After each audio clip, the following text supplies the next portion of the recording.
So hello everyone. Today we're going to talk about different topics. I'm going to share the screen and the blue team will be presenting. Thank you to all the blue team members. So here's the list of our topics, and when the blue team is ready, you can take it from here. Thank you.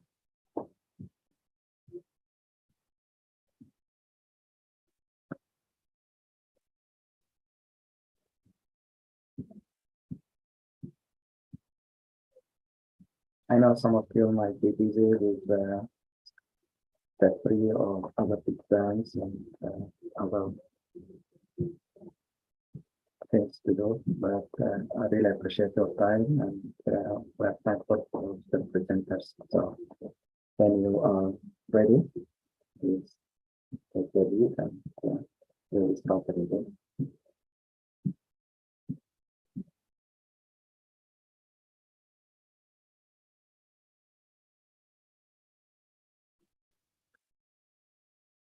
We can start with the anxiety first, then we will go to some second topic, post operation or post-op procedure activity prophylaxis, and that will be followed by some overview of some of the applications that internal medicine or family medicine or first year resident may find useful. And we will finish with some mock interviews if the team is ready. So when the presenters are ready, they can share the screen. I'm going to stop sharing my screen. Thank you for attending. All right, so I'm going to start presenting.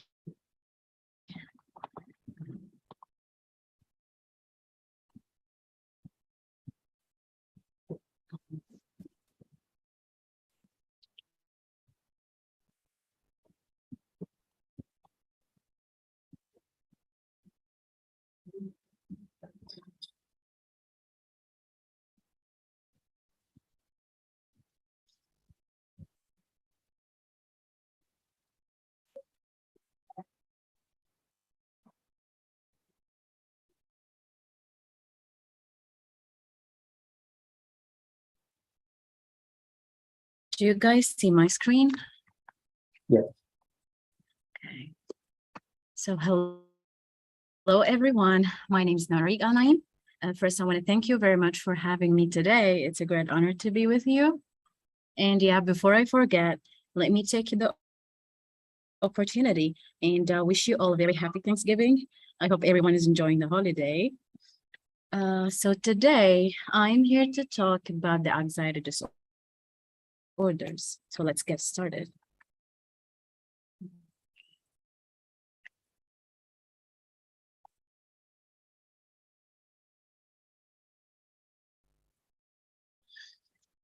So the topics that are covered in this presentation are the classes of anxiety disorders, the common comorbidities, the pharmacologic and physiologic management, and psychological management.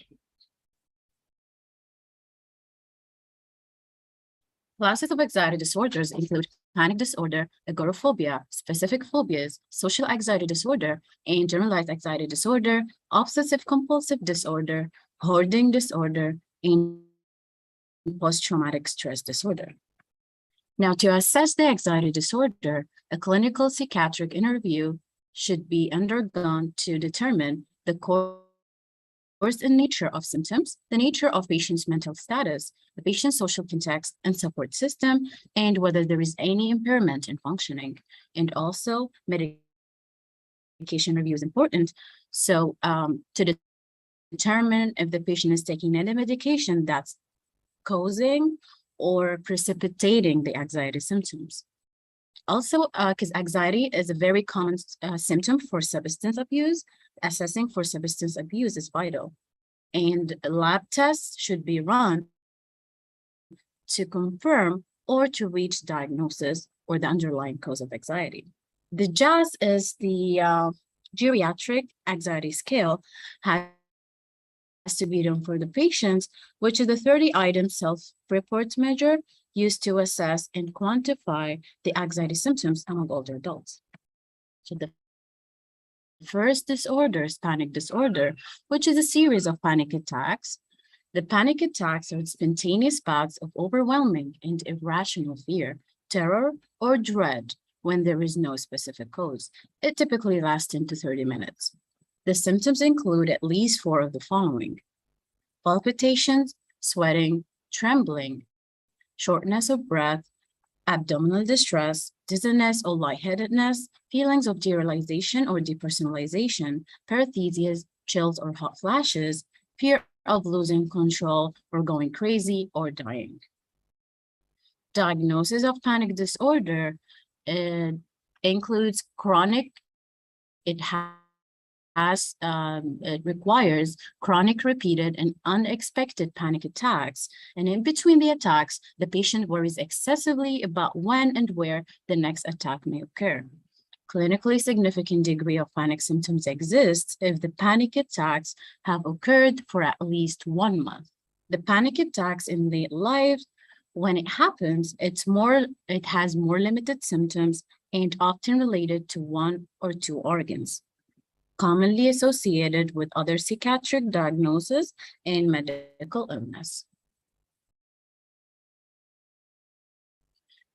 Now, talking about agoraphobia, it's defined as marked anxiety about 2 or more of the following: using public transportation, open spaces, enclosed spaces, being in a crowd, being outside unaccompanied, and the fear is associated with being afraid of panic symptoms or severe embarrassment.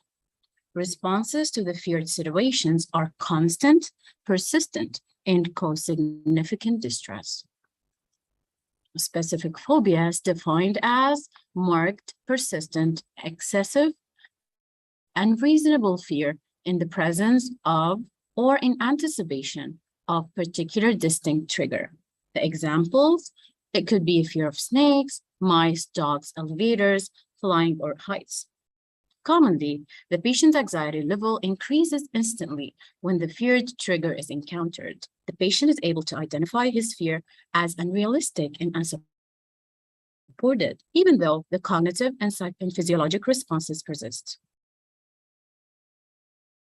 Social anxiety disorder are the fear that the patients will behave in a manner that is inept or embarrassing in a public space, such as trembling, blushing, sweating profusely.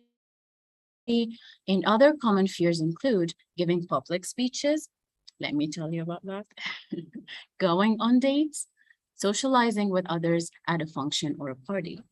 Common fears in older age, it could be inability to eat food in the presence of strangers. And this is very important because it can be the underlying cause of the elderly malnutrition, and it has to be assessed well. So embarrassment also concerning physical decline and unable to urinate in public restrooms.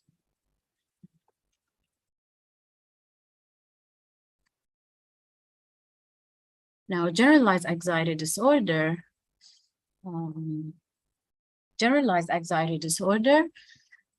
it has distinctive symptoms, including excessive anxiety and worry, feeling easily fatigued, muscle tension, trouble sleeping through the night, difficulty concentrating on a task, feeling irritable or on edge. And the diagnosis requires the presence of symptoms for at least 6 months, since that one cannot control the anxiety in more than one stressor.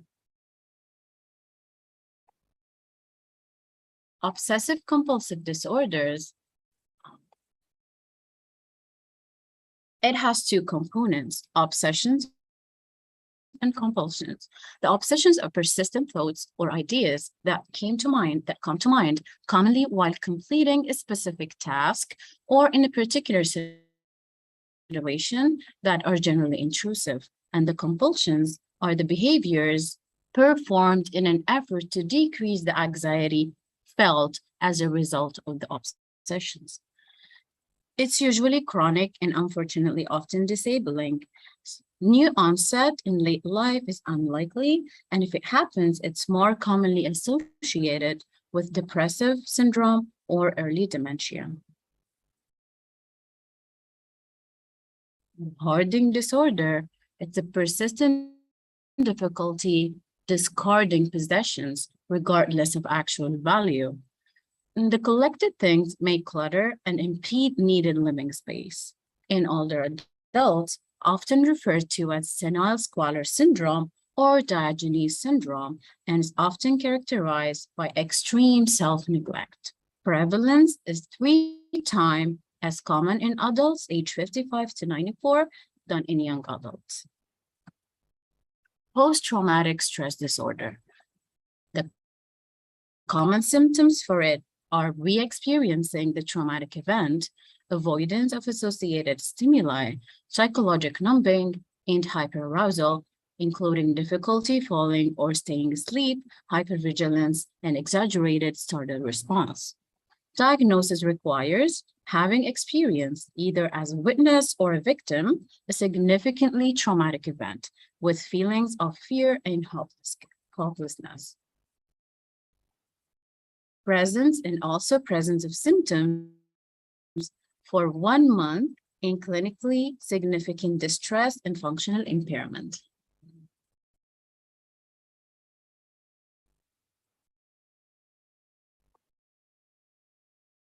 Depression with marked anxiety. Anxiety is a prominent symptom of depression in many older adults. Expression of anxiety may be more culturally acceptable in older adults than expression of depression, and that's the reason behind that. And patients with complaints of anxiety evaluate for a major depressive disorder. Anxiety and medical disorders. The medical illnesses can mimic or exacerbate anxiety disorders and vice versa. For example, COPD and other pulmonary conditions, common cold or influenza, cardiovascular conditions, hyperthyroidism, adverse effects of medications, angina pectoris or myocardial infarction. And in this case, the myocardial infarction can be exacerbated by high levels of anxiety. And that's why it's very important to treat anxiety before moving forward. A thorough assessment, including clinical history, is imperative before treatment begins. These are the pharmacologic management of different anxiety disorders. So for panic disorder and agoraphobia, the first-line treatment includes SSRIs, SNRIs, and cognitive behavioral therapy, and benzodiazepines as second-line treatment or adjunctive therapy. For social anxiety disorder, first-line treatment are SSRIs plus cognitive behavioral therapy, and for second-line treatment, benzodiazepines. For social anxiety disorder and specific type, beta blockers, especially for acute attacks, plus cognitive behavioral therapies are the first-line treatment, and buspirone is the second-line treatment. For specific phobias, cognitive behavioral therapy or Pernied benzodiazepines are the first-line treatment, and the second-line treatments include SSRI. For OCD, obsessive compulsive disorder, first-line treatments include SSRIs, SNRIs, or cognitive behavioral therapy, and for second-line treatment, clomipramine. And clomipramine is spared for second-line treatment because of its huge side effects in elderly adults, including anticholinergic side effects that can cause falls and hypotension in older patients, and also cardiac side effects that can cause QT prolongation. For post-traumatic stress disorder, first-line treatment includes SSRIs and SNRIs, and for second-line treatment, cognitive behavioral therapy and prazosin. Generalized anxiety disorder is treated first with SSRIs, SNRIs, cognitive behavioral therapy, or relaxation training. And second-line treatments include benzodiazepines. In anxiety with medical disorders, of course, first identify and treat the underlying cause, and then use SSRIs or SNRIs if it's a primary anxiety disorder. For second-line treatment, benzodiazepines can be used. Depression with severe anxiety for first-line treatments include SSRIs, SNRIs, and cognitive behavioral therapy, and buspirone and benzodiazepines for second-line treatment. The antidepressants, giving the relatively favorable side effect profile, SSRIs are the drugs of choice for panic disorder, obsessive compulsive disorder, generalized anxiety disorder, post-traumatic stress disorder in younger patients, and depression with severe anxiety. Benzodiazepines, it has huge side effects profile, and this makes them not unfavorable to be used for elderly. And if they are used, they have to be short-acting agents without active metabolites like lorazepam and oxazepam, and their use has to be limited to less than 6 months. The long-term use is fraught with multiple complications, including motor incoordination and falls, cognitive impairment, depression, potential for abuse, and dependence. Buspirone, the study suggests efficacy in training generalized anxiety disorder treatment, but clinical experience is less positive. Appears to be safer than benzodiazepines for patients taking several other medications or needing treatment for longer periods. Clinical response is delayed for around 4 weeks, so concomitant may be useful for some patients. Drug recommended for elderly includes antihistamines, sometimes used for mild anxiety, but there are few data demonstrating efficacy, and they have anticholinergic second-generation antipsychotics, not recommended choices for treatment of a non-psychotic older adult with any anxiety disorder. Now, coming to psychological management, often efficacious either alone or as adjuncts to medication. Cognitive behavioral therapy has been the most rigorously tested. Techniques fall into 3 categories. First, relaxation techniques, including music, visual imagery, aromatherapy, instruction in relaxation techniques, cognitive restructuring, exposure with response prevention, particularly effective for obsessive compulsive disorder. Now, here are some points to take home. Late life anxiety is often comorbid with other problems such as cognitive decline and depression, and comorbid medical problems that commonly lead to anxiety include cardiovascular and pulmonary disorders. SSRIs are often used as first-line treatment for anxiety in late life, and non-pharmacologic therapies may be helpful, particularly for generalized anxiety. Get ready and let's write. Woman has had increasing anxiety and worry for 8 months. She says she sleeps poorly, is tired, and has had generalized aches for several weeks. She's accompanied by her daughter, who states that the patient constantly worries about her grandchildren and her husband. After checking the thyroid and other basic medical review, generalized anxiety disorder is diagnosed.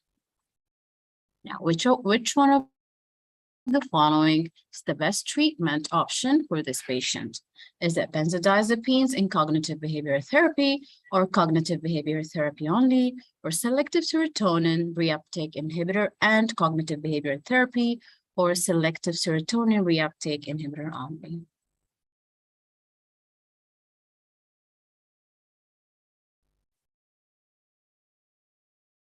I see here choice C.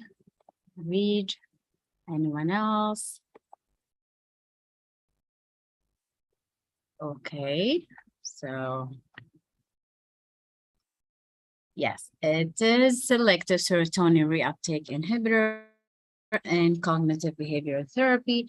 And as we mentioned earlier, the generalized anxiety disorders is the first line treatment for it includes SSRI, SNRI, cognitive behavioral therapy and relaxation techniques, and benzodiazepines as second line treatment.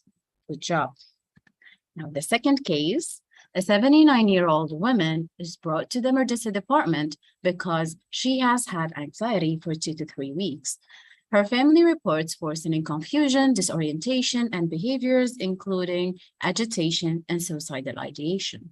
Initially, symptoms were attributed to worsening dementia, but then they are accelerated. History includes dementia and hypertension. Medications includes donepezil, memantine, lisinopril, paroxetine, which is prescribed for anxiety 2 months ago. On examination, the patient is combative and disoriented, and the lab findings shows low serum sodium levels and low plasma osmolarity. And urine sodium level and osmolarity are increased. Which one of the following medications is the most likely cause of her hyponatremia? Is it donepezil, paroxetine, memantine, or lisinopril?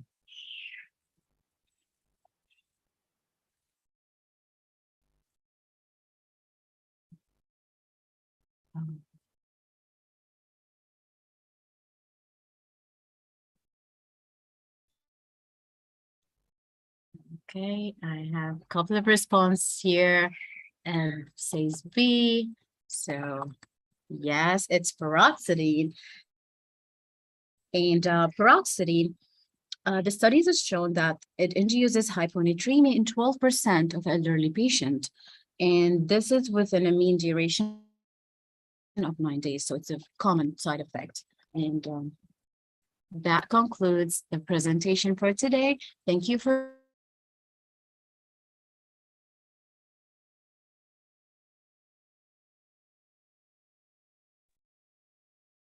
Thank you, Dr. Namrig. It was a great presentation. I would like to know if anybody have any questions, you can go ahead. If not, we can go to the next presentation.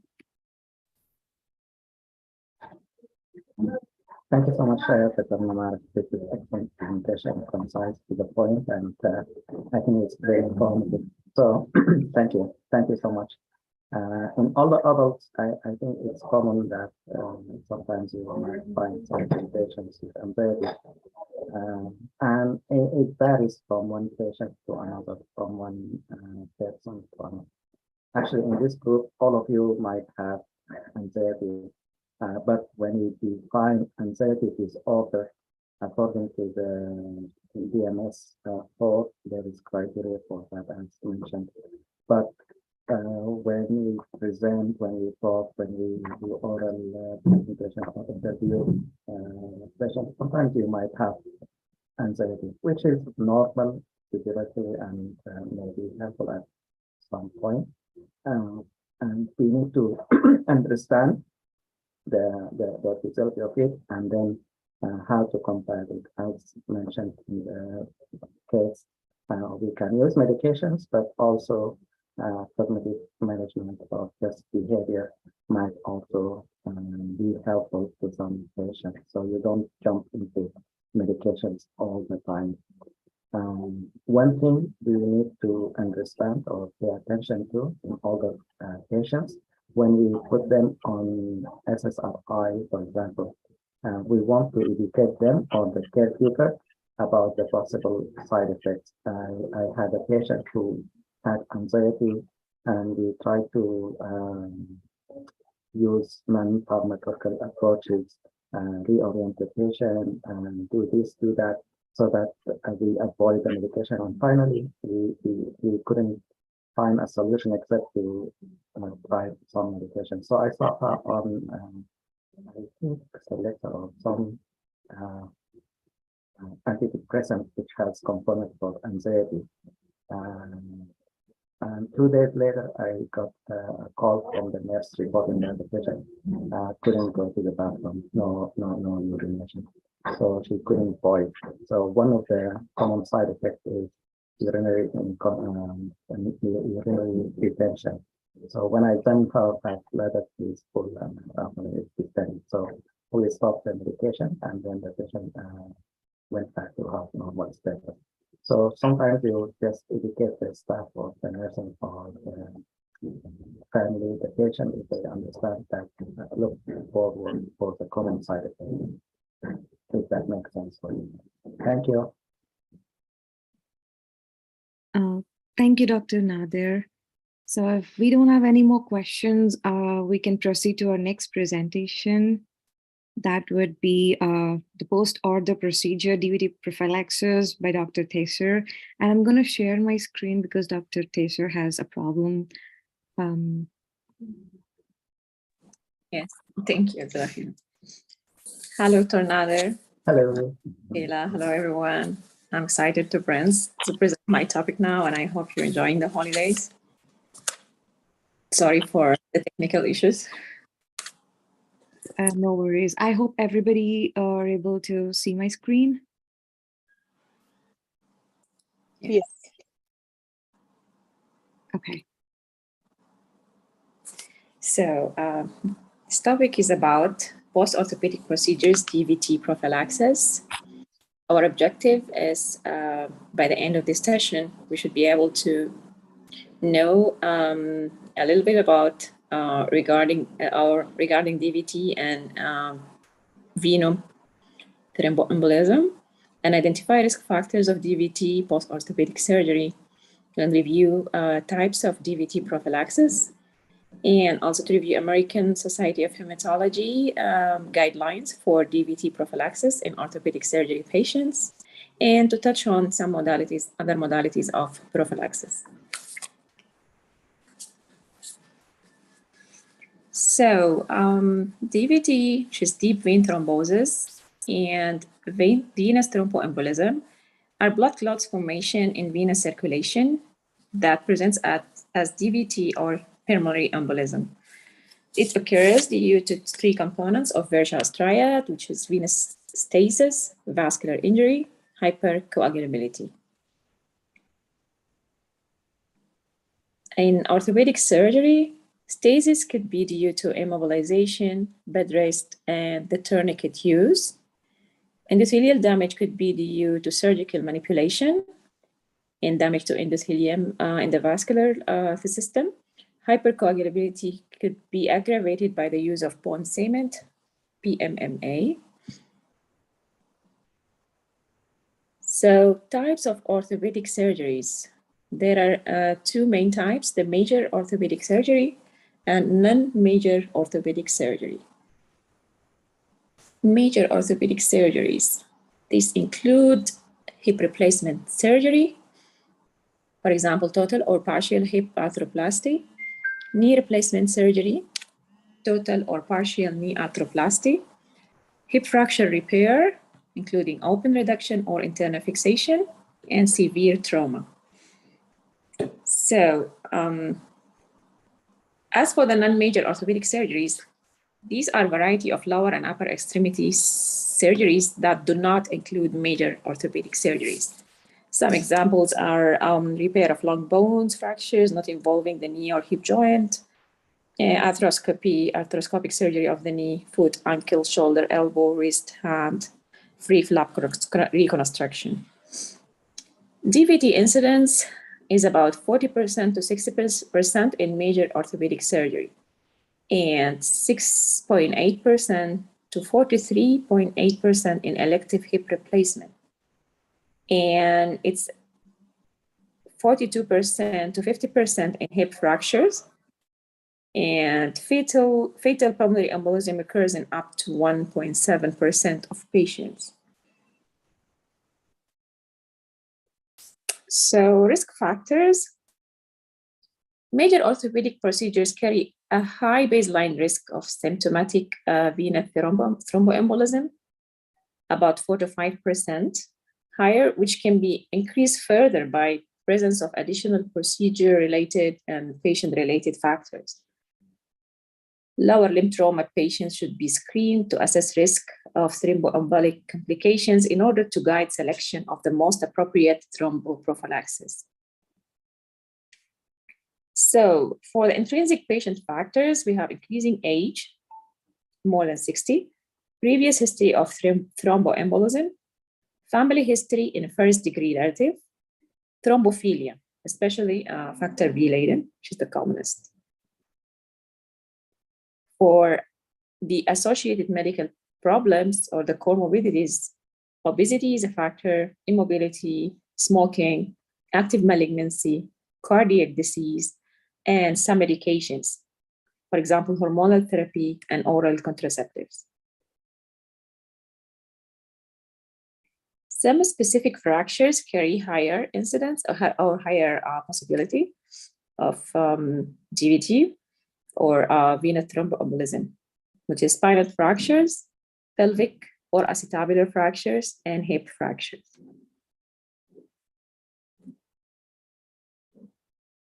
So patient-related factors that are specific to those undergoing major orthopedic surgery include age more than 75 years, particularly age group of more than 85 years, poor ambulation prior to surgery, obesity, and cardiovascular disease. Procedure-related factors.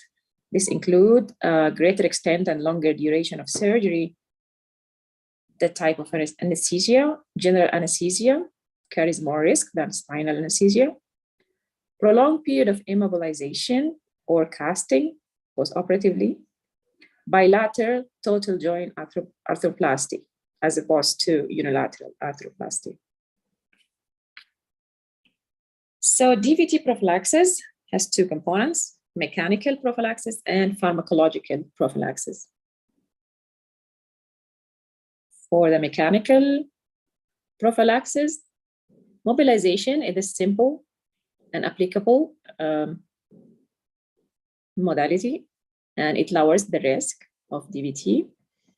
Graduated compression stockings, you have to check for the size and fitting to decrease the risk of decreasing the oxygenation of tissues. Intermittent pneumatic compression devices, IPCs, they decrease plasminogen activator inhibitor 1 levels. So they decrease the risk of thromboembolism. Newer devices, these are devices that function by neuromuscular electrostimulation. It's a small device that's put on the common peroneal nerve, and this increases the contraction of the calf and foot muscles and increase the flow of blood in the deep veins in the lower limbs. Pharmacological prophylaxis. Antiplatelet agents, aspirin, unfractionated heparin, low molecular weight heparin, which has longer half-life, like enoxaparin, direct factor 10 inhibitors, rivaroxaban, apixaban, indoxapan, indirect factor 10 inhibitors like fondaparinux, and direct thrombin inhibitors, dabigatran. So the American Society for Hematology guidelines for 2019 reached these recommendations. The recommendations are for major surgery, total hip arthroplasty or total knee arthroplasty, hip fracture repair, major trauma, and we'll touch base on each one. For major surgery, the guideline panel suggests the following: using pharmacological prophylaxis or mechanical prophylaxis. For patients who do not receive pharmacologic prophylaxis for any reason, using mechanical prophylaxis is preferred over no mechanical prophylaxis. For patients who receive mechanical prophylaxis, using intermittent compression devices is preferred over the graduated compression stockings. And for patients who receive pharmacologic prophylaxis, using combined prophylaxis with mechanical and pharmacological methods is preferred over prophylaxis with pharmacological agents alone. Depending on the risk of venous thromboembolism and bleeding based on the individual patient and the type of surgical procedure, using combined prophylaxis or mechanical prophylaxis alone. That means if the patient had increased risk of bleeding, it's better to avoid the combined prophylaxis, avoid the pharmacological part, and the patient can use the mechanical prophylaxis alone. For patients, for patients undergoing major surgery, the American Society of Hematology guideline panel suggests against using inferior vena cava filters for prophylaxis of venous thrombosis.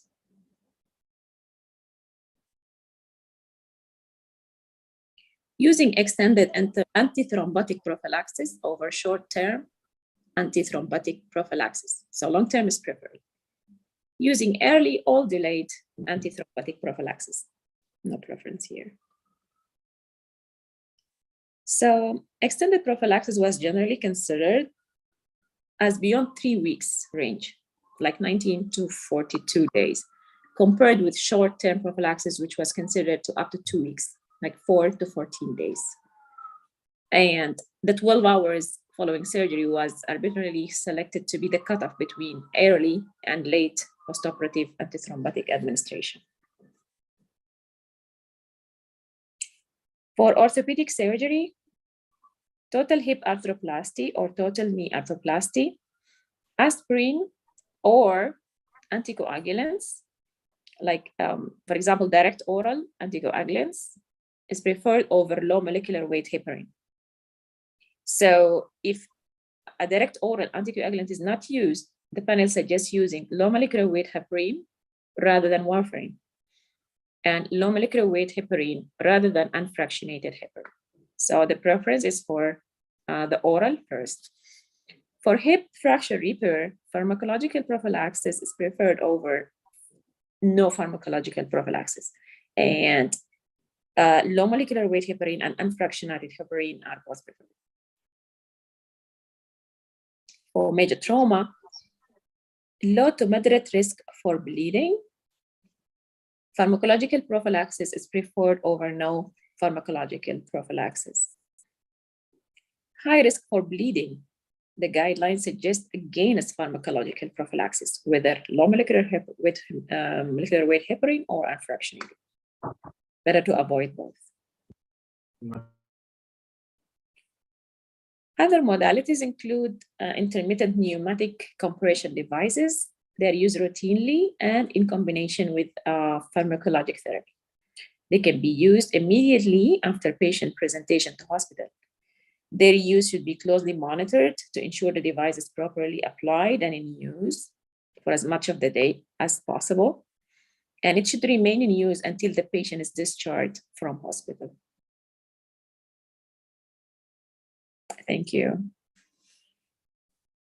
Appreciate it.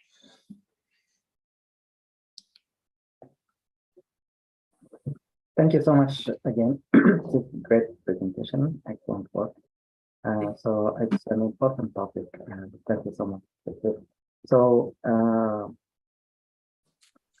at the hospital, as you mentioned in the last slide, as soon as the patient is admitted, they put them on some type of anticoagulation for prophylaxis, for PDD prophylaxis.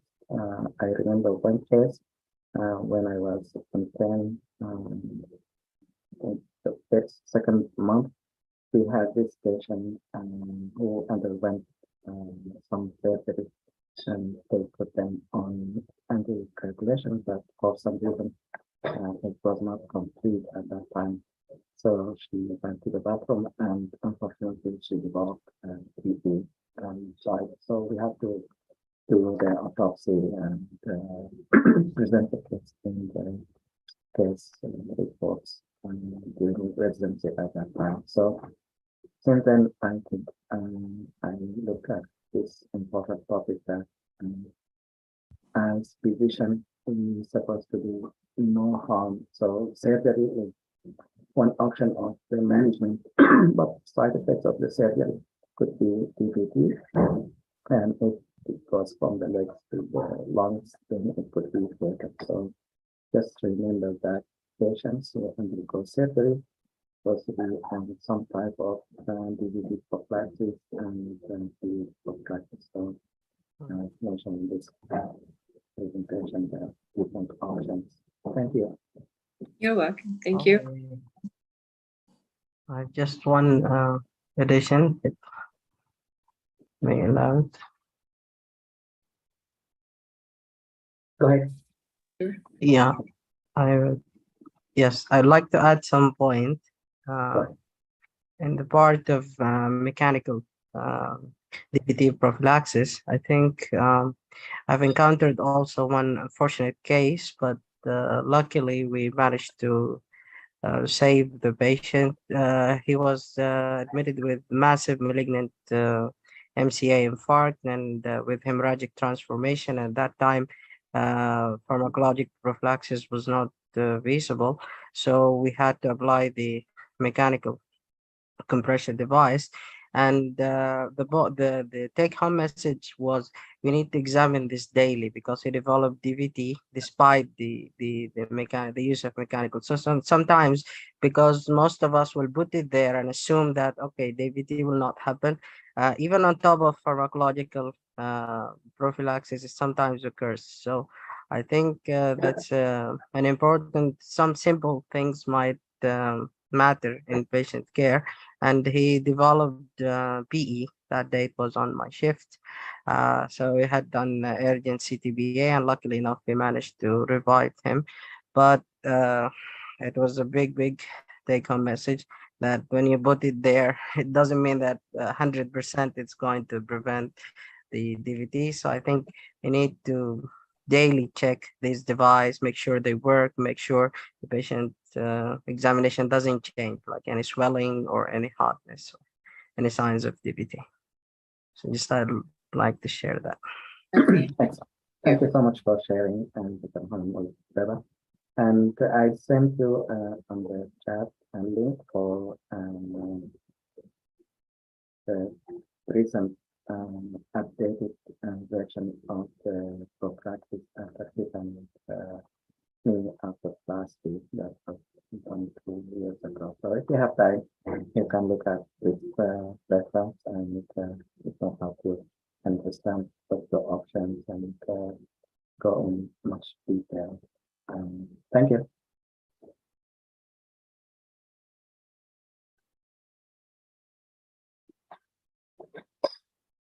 Thank you, Dr. Nader. Does anybody have any other questions, or do you guys want to talk about anything before we move to our next presentation?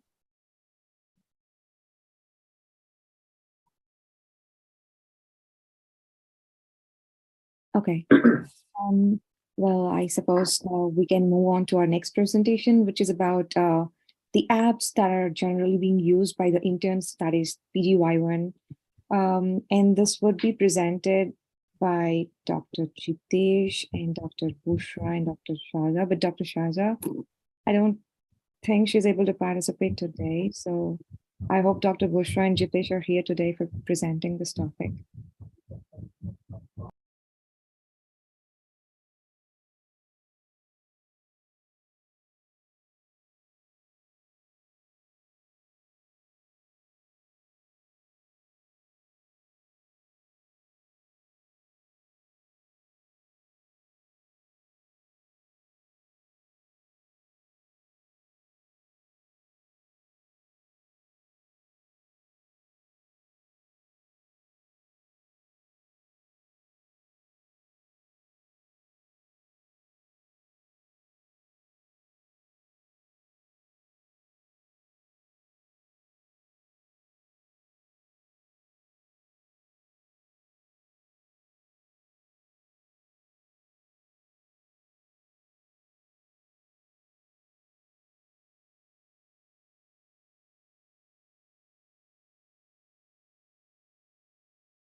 I don't see Dr. Pushra or Dr. British.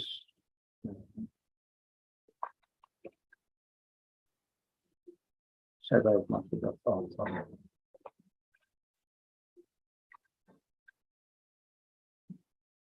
Maybe we can skip this topic for now. We can go to the next topic, and if they join later, maybe we can present. Yeah, sure, Dr. Nader. So our next presentation is, the mock interview, and it would be by Dr. Pushami and Dr. Mohammed.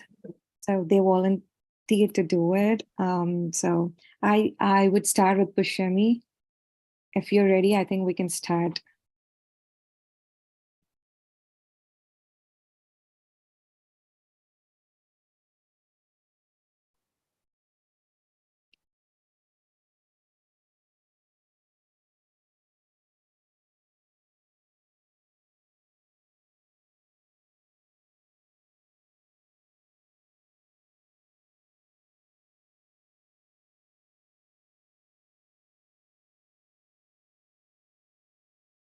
Okay, so Pushami is going to join in a minute, and then we can start our mock interview.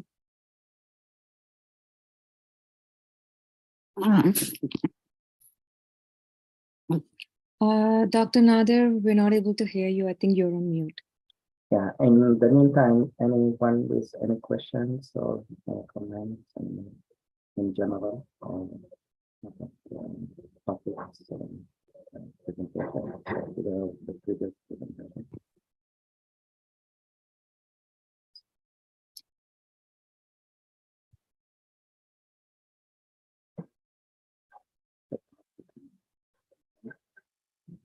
So Kushan is she was just here, right?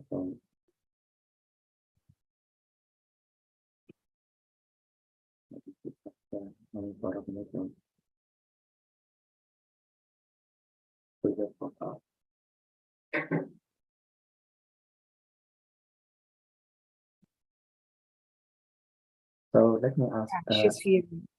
What's that? So Pushami is here. So we're going to start our Yes, okay. first session of the mock interview. And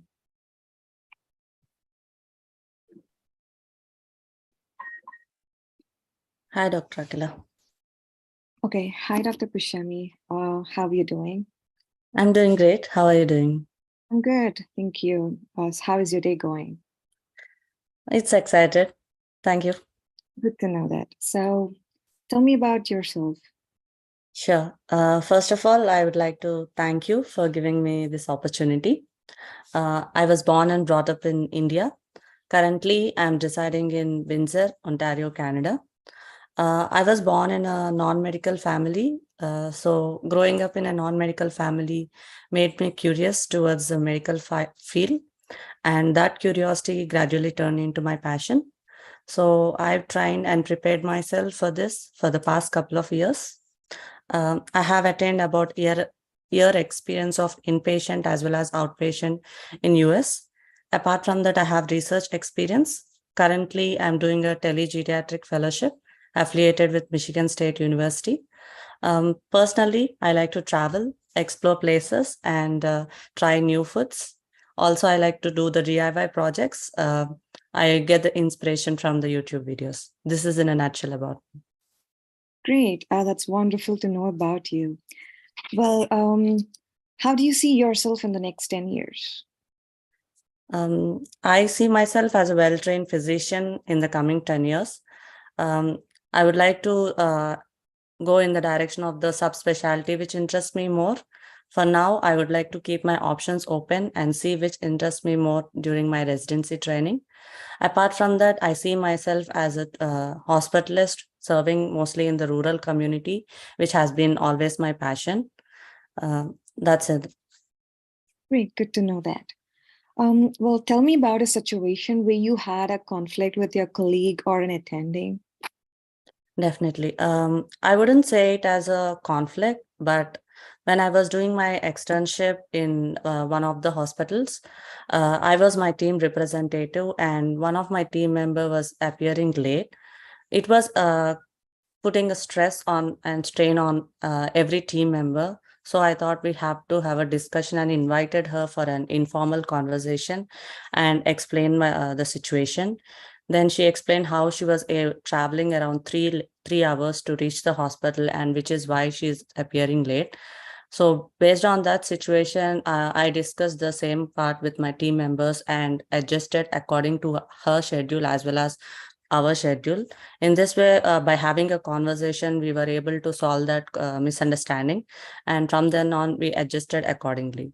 That is how we were able to solve the situation. Great. Wonderful. Well, like you mentioned that you love traveling. So where have you been so far? And what is your favorite, to-go place? So recently I have been to Texas, I have been to Chicago and also St. Louis. So I would say everything. My most recent favorite place would be the places which I visited in India, because I like art and culture as well as the temple carvings. So I am interested in much more them. So Maharashtra temple, there's a temple called Triambakeshwaran temple, and that is one of my favorite, I would say. Great. Very well having you here today. So do you have any questions for me? I would like to know much like about the curriculum. What changes were you thinking more about the curriculum in the future? And any more? That's everything. Okay, great. Thank you. Thank you. Thank you for giving me this opportunity. Likewise. Good to have you here.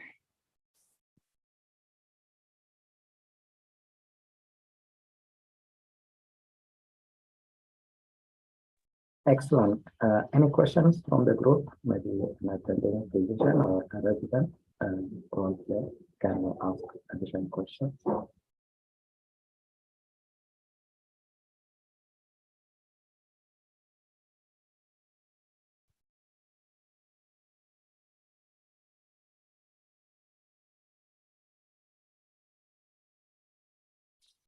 Or maybe you can start with the proportion some feedback. If you want to give her some feedback, raise your hand or go ahead.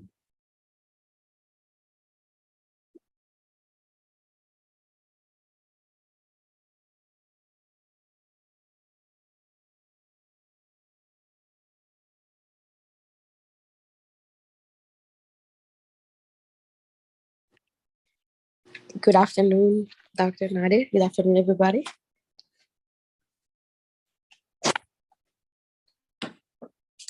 Good afternoon. Go ahead. Yes, I just would like to comment that the her presentation, I mean her interview skill was very good. The only comment that I want to add was just for the tell me about yourself, which is that's the first interaction with the program. So the only thing in the why she got into internal medicine, I would like her just to add something more in that, to emphasize more and add something more interesting. So that's the only thing. But apart from that, it's very interesting to, her presentation or her interview skills is very great, but just need to add more or emphasize more about her passion for internal medicine. Thank you, Dr. Mustafa. Sure, I will take that into consideration. Thank you. Excellent. Thank you. Anyone else?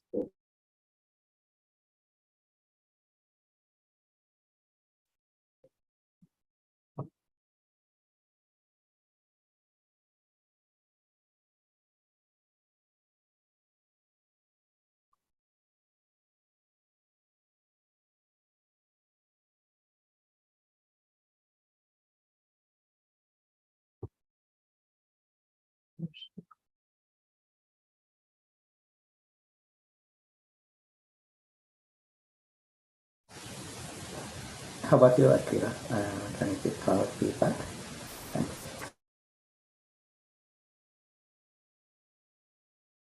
Sorry, Dr. Nadir, I didn't get you.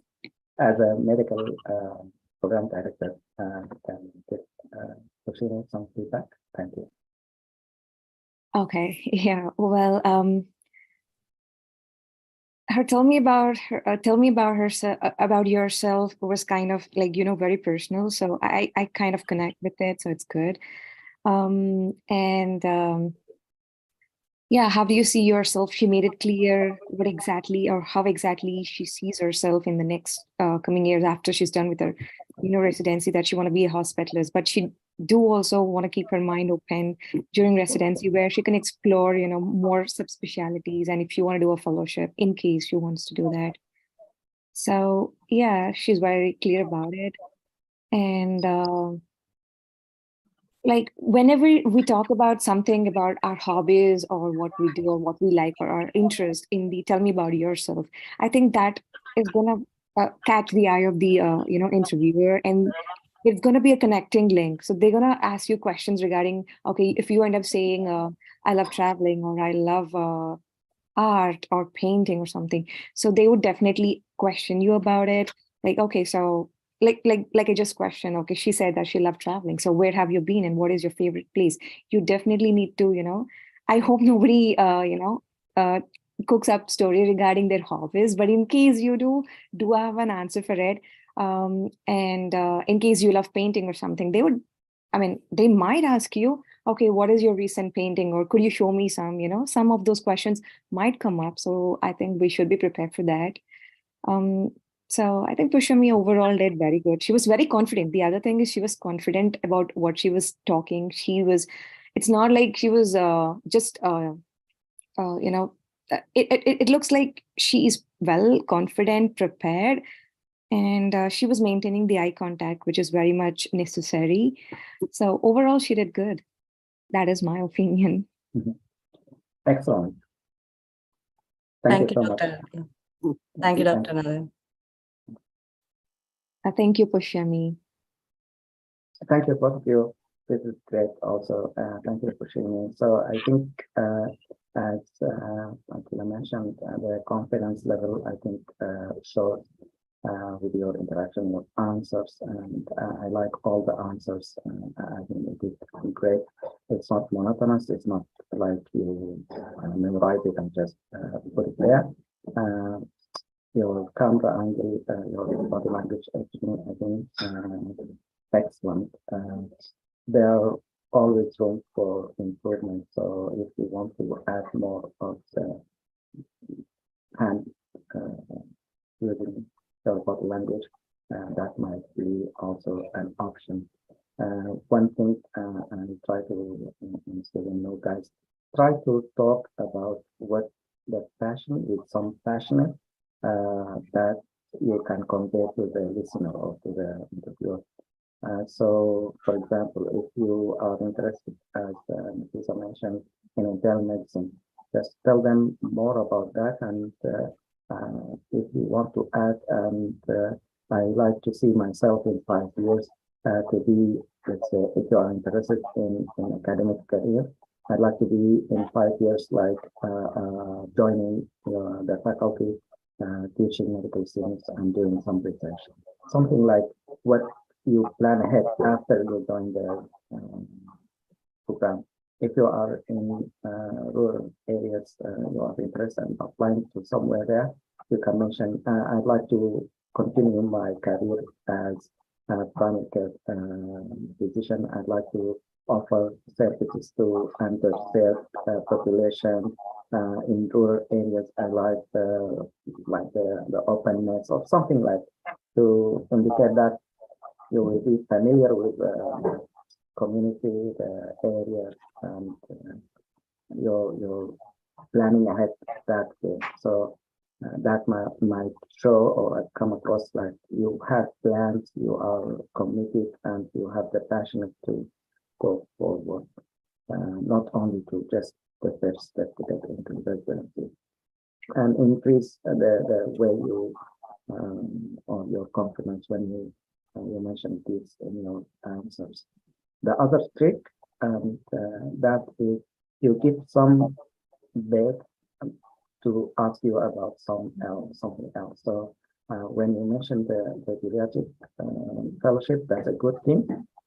You can introduce that into another question when you say, for example, I'm doing this, and by the way, I joined the fellowship because I'm interested in providing care for older adults, and this fellowship provided me with some good skills. So you don't have to mention the skills, but when you say they provided some skills, then most likely they will follow up with the question, tell me more about the skills.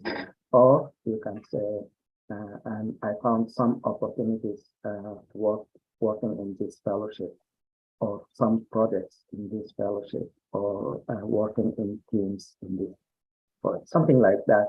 So you can give a word or two so that they can ask you more. So when they ask you about skills, you can mention, I have learned some leadership skills,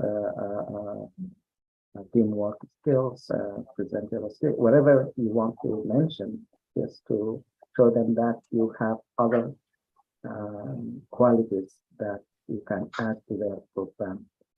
If you mention some of the projects, you can tell them about what projects you are involved in, what the outcome of that. Let's say I was involved in this project and we work on this, and our team was selected to present it in this conference and whatever, local or international.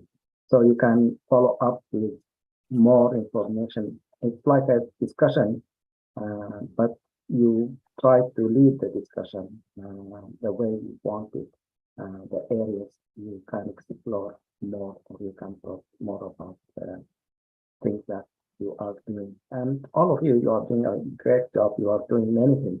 So it's an opportunity to shine, an opportunity to share all this experience, this aspect, if you have the time to inject it there. So use the trick of adding some words or some dates so that they can follow up with some questions in the area where you want them to go along,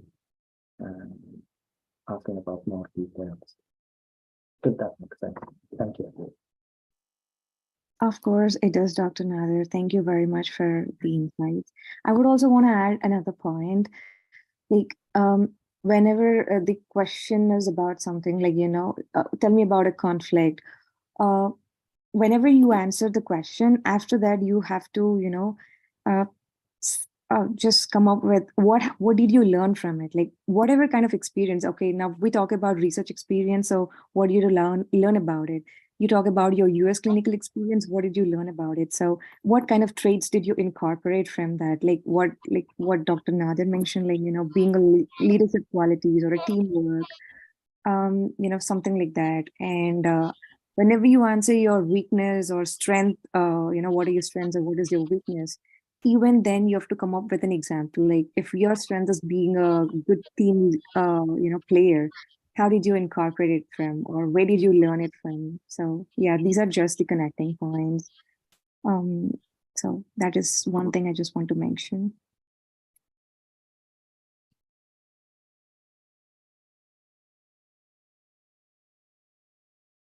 And I think now, if we don't have any more questions or comments, we can move to our next mock interview session.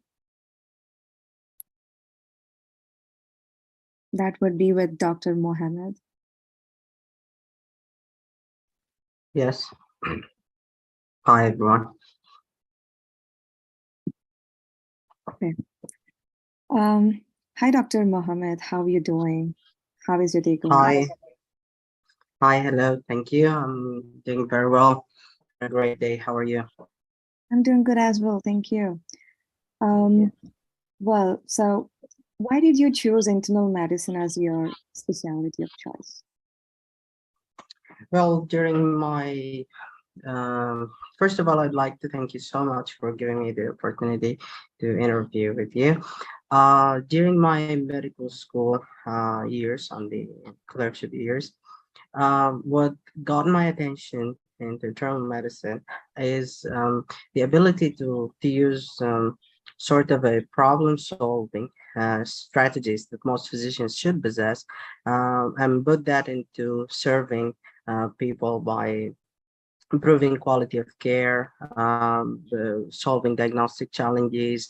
And I think this is unique to internal medicine, mostly because the physician has to be very culprit about their diagnosis and about how they treat a patient and the holistic approach medicine has, which really in some way fits me. I'm a person who likes to play chess, who likes sports. So I see the strategic part of it and the planning part and the thinking part and the intellectual part of it. So into to incorporate all these into serving patients and improving quality of care, and sometimes saving lives, of course, that what actually caught my eye.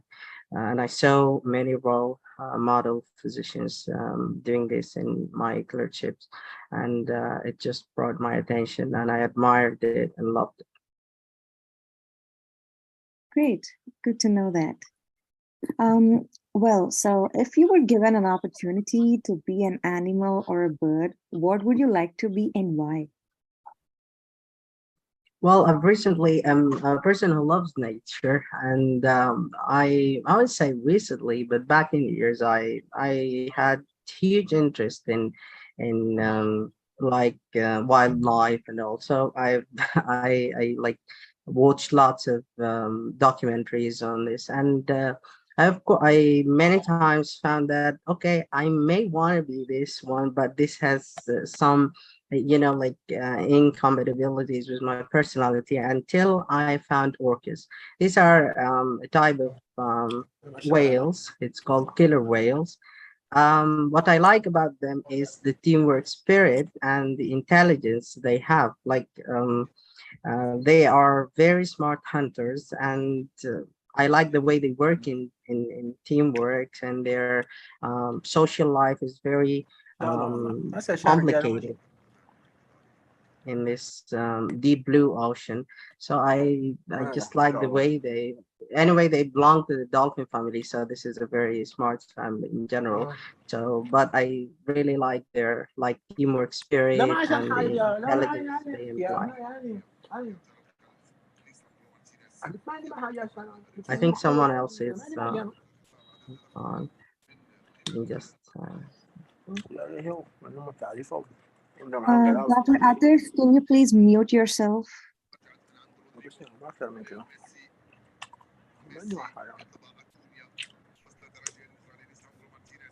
I think the admin can silence it, but then not did it.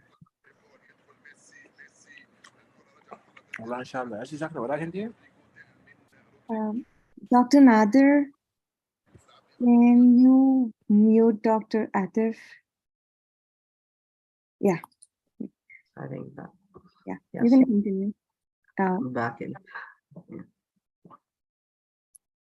Well, good to know that. And I would really love to have a smart intern in my program. Well, what is your favorite color and why? Mm, I like nature, so I'm gonna go with green and blue mostly. And I love to work and I love to be dedicated to my job. But when I need like a place to go or and I love to travel, but nature is always something to consider in the places I want to travel to. I want to go. I always wanted to visit like great landscapes, great natural resorts. So I love green for this reason. So whenever I feel like I need a break, nature is the place I go to. So I'm gonna go with green, lesser extent blue. Uh-huh. Nice. You have a very good personality. Thank you. Well, so I have another question for you. Yes, go ahead, please. So what kind of differences did you notice between your home country and United States healthcare system? Healthcare system. Well, I think the US healthcare system is very patient centered, and this makes it, to me, makes it easier for the physician if you got it the right way. Because in my home country, I grew up in Sudan. I was born and raised there, and it's a bit complicated when it comes to approaching patients. Like you'd see families who bring in like elder member of the family, and then they would not like them to know the diagnosis, for example, for instance. So it would be a hard time containing this. It's not a difficult job if you know the social background, but I think in the US, things are more simple and more patient-centered, and I like this approach. Generally, I would like to be treated this way. So I think that's a good point, and the US system always, as I have seen through taking my exams and being there, always tries to improve on the patient-centered part. Like they want to know, for example, in exams, they implement this. They want you to reach out for your patients, communicate with your patients, and they do, I think, research on this and keep like our residents or attendings. Everyone is trying to improve on this part and take it to the maximum. So I think I like this patient-centered approach. I really love it in the US health system. And of course, I think it's a good training system as it has for most and all this structured training. So I also like this point. Great, good to know that. It was wonderful talking to you. And do you have any questions for me? Well, Tia, I would like to know about the future opportunities the program offers, and how you hope to develop the program and the training. Because to me, I would love to explore medicine in a very structured way, which I saw through your website, and I like that. And I want to know what future openings and landscapes you have for this, and considerations regarding this. Sure. And any more questions? Thank you. It was nice talking to you. Yeah, likewise. It was wonderful having you here today. And Thank thank you. you very much. Good luck. Thank you so much. Thank you. Oh, anybody has any comments to share? I see Dr. Arij has raised his hand, so go ahead. Hi, everyone. So I think the interview was good, but I do think the way that you're answering the question is too long, and you do tend to lose the person halfway. Like it was hard for me to kind of keep up with your answer. So I just, you should kind of make your answer a bit more concise. But beyond that, I think your answers are good. It's just you need to kind of like concise it because you do tend to lose the person halfway. But beyond that, like I think your answer is really nice. It just needs to be polished. Good. Yeah. Thank you. I'll put that into consideration.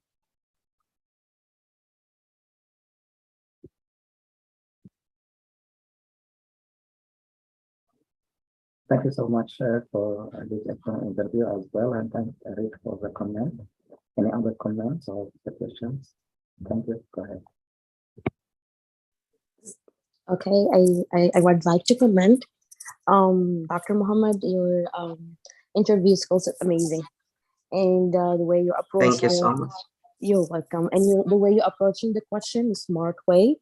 It's very interesting. Like listening to you, it's really interesting to hear your answers. And as Dr. Arishi mentioned, it kind of long, but even though some like if the way that you are presented in very interesting, some people they will be okay with that. The only thing that your introduction, sometimes it just your answer is smart, but your introduction kind of not the same level. You got it. So you just need to work on that. Beside of that, your voice is confident, but yourself, you're moving while you're talking, you're not acting the same confident at the level of your voice. So if you just yeah, you can be attention more into that, to the eye contact.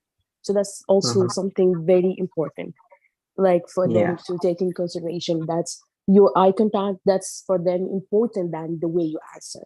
So if you work into that with your answer, I think you will be doing great. Thank you. Thank you so Good luck. much. I appreciate You're it. welcome. Thank you. You're welcome.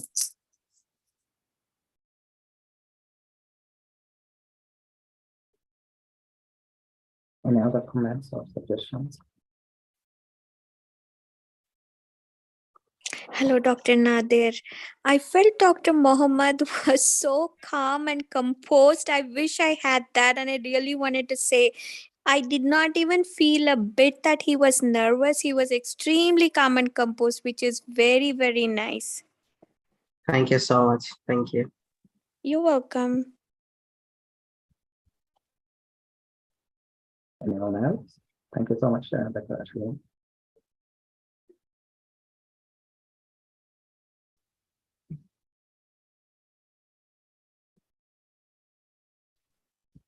How about you, Kushina? You have any comment?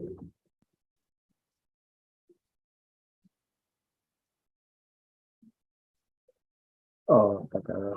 Akila.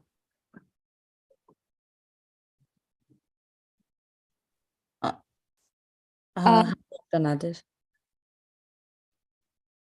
Any other comments between both of you? Any feedback? I felt his confidence and eye contact were good. I felt the answers were a bit lengthy. Same if they were a little bit concise. 90 seconds is the most maximum time. So if you try to concise the answers for that time limit, it will be great. I felt Good. Good point. Thank you. Thank you.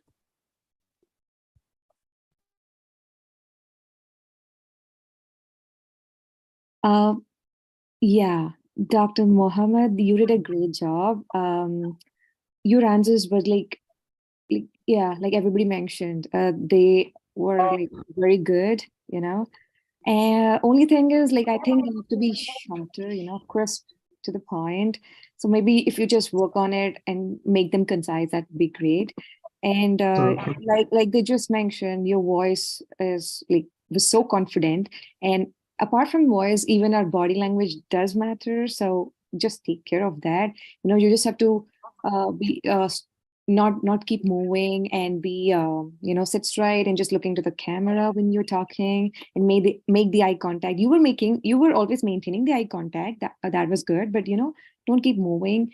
You might use your hand to make some gestures, but there shouldn't be any overall movement of like your chair moving or something like that. Just make a note of it. Your answers were really good.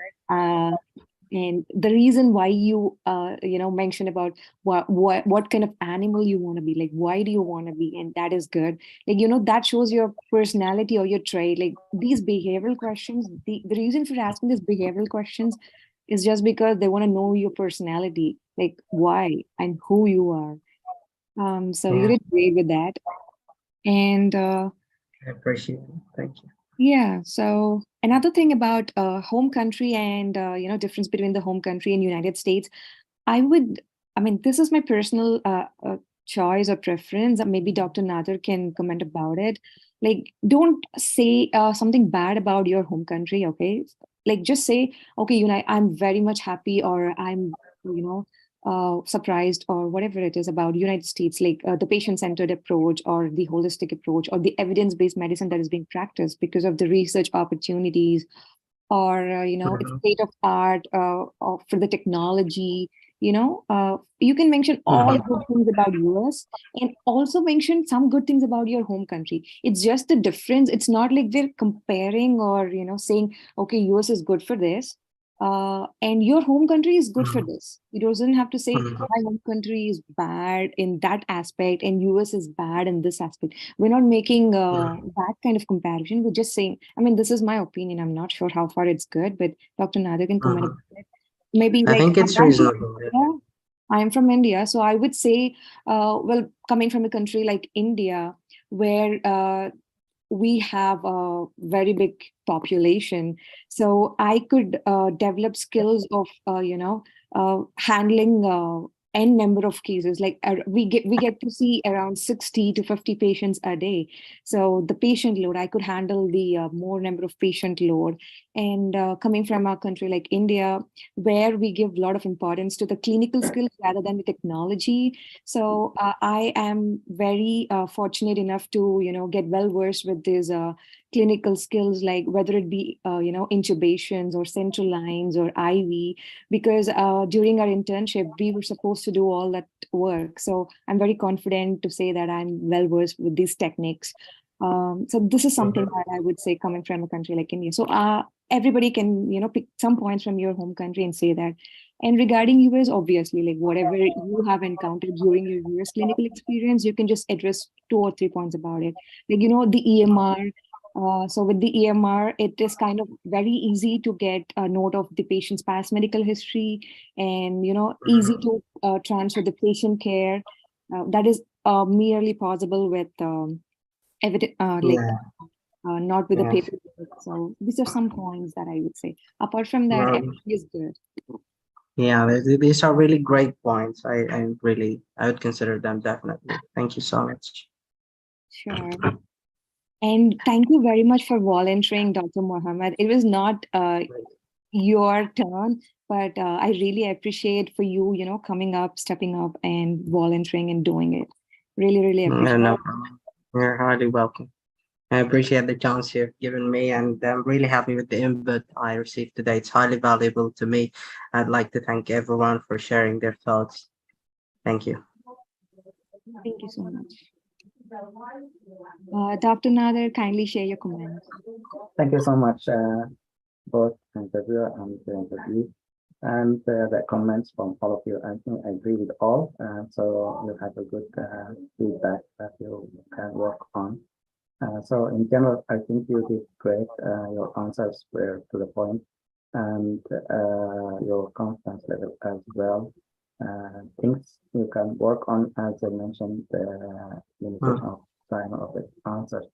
But I would suggest also to divide your answer into sections, like introduction and then the body of the answer, and what the highlight that you want. Yes. Sometimes they may look for certain words that are powerful words. So when we talk about the answer about the animal, you mentioned the teamwork.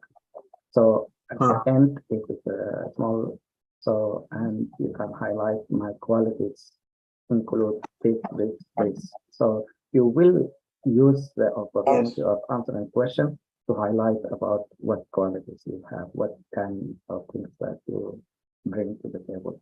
And as you mentioned, focus on the positive when you're answering comparison questions, and what qualities, what skills as you mentioned, and that you learned and also you will bring to the program. Again, you can use body language. One of the things that people might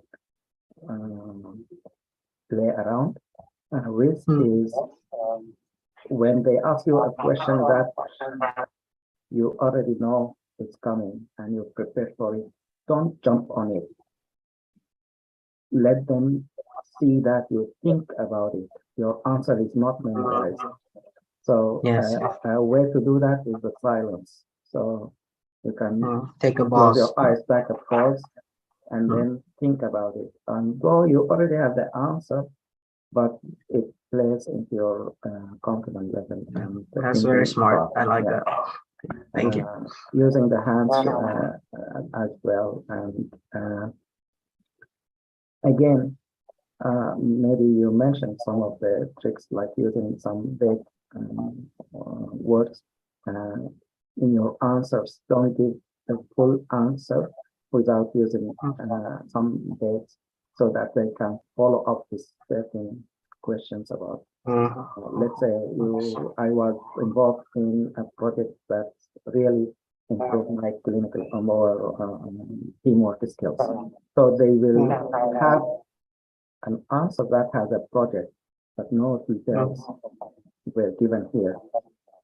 Does it make sense for you that you lead them into area where you ignite the interest for them, so that they can follow up with questions, and then you can explore or explain more about what you were involved in, what your job, what you learned, and so it's gonna be like piece by piece. You direct them into certain track, and it's gonna be like a conversation rather than one question for you and you answer, you stop, and then they will follow with certain questions. You go there, you answer, and you stop. It's kind of discussion where you want to lead them this area or that area, whatever interest, and you show them your ability or your character or your significant skills. But in general, it's good. Thank you both. Thank you so much.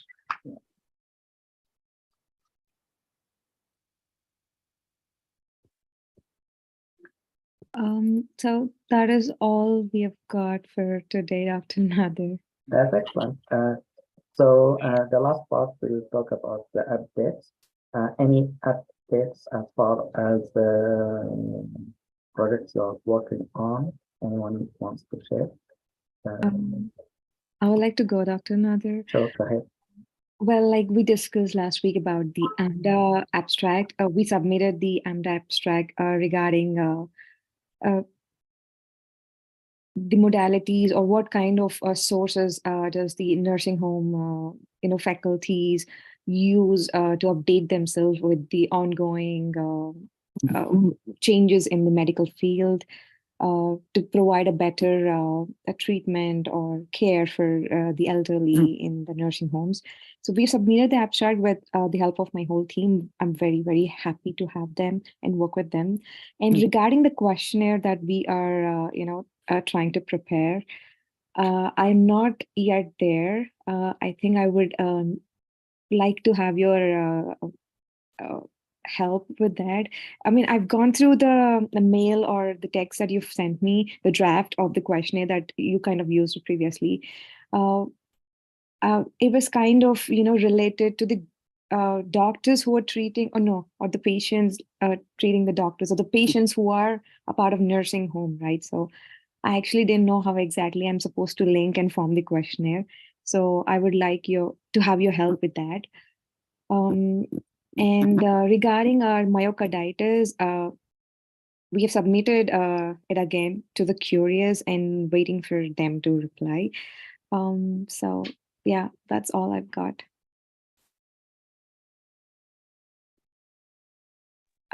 Not able to hear you, Dr. Thank you so much for sharing. And regarding the questionnaire, we can work together on that. So if you can pick up 4 or 5 questions, we can work on modifying these. It shouldn't be a lengthy questionnaire. We can just look at how we can improve the quality of education part of activities in this group. So it's a very limited population, so we want to target them, how we can use certain tools to educate them. So it's better to involve them in deciding which tool they are using, and then we can use the tool. So it's kind of finding out what works for them. So we can work on the survey piece of the questionnaire piece of it together. That's good. I might need to finish that, and I will work on IRB approval. So I will start the application for IRB. It's supposed to be faster, but when we have the idea, the methods, and the items that we can ask, it's going to be very quick. And sometimes you can submit very simple to get the approval, and then later on, if we change, we can resubmit, and it's going to be just adding questions of some modification that will be done faster for the IRB approval procedure. Thank you. Yeah, thank you so much, Dr. Nader. You're welcome. I'll work on it and get back to you as soon as possible. Perfect. Thank you so much. Anybody else wants to share, or if you have questions or comments? So for it's a good news that Attila and her team submitted to the AMDA conference, and beside that we have other 4 abstracts also from different teams. All these submitted abstracts hopefully we'll hear good news from Amber. So total, I think 5 abstracts for this coming conference. So we'll be present and hopefully we'll hear good news. As far as the previous ones, that Sulafa and her team were kind enough to finish the process in time, and actually she flew and presented the poster at the national international conference in Arizona. So finished Arizona in person, which is a great thing.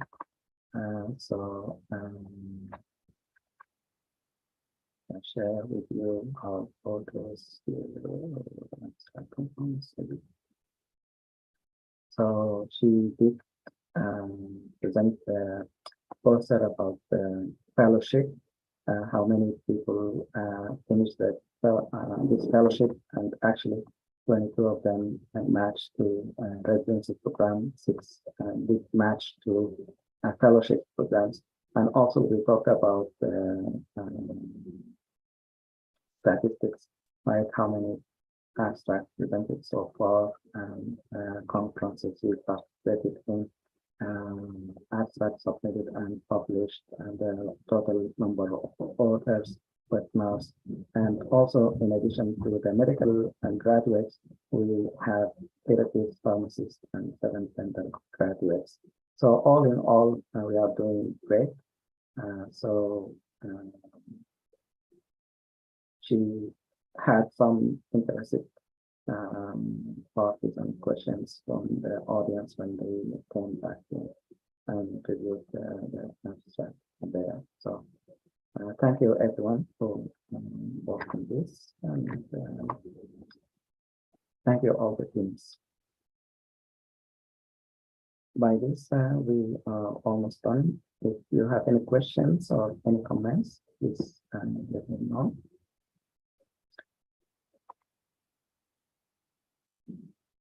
Not now, maybe you can shoot me an email or call me, text me.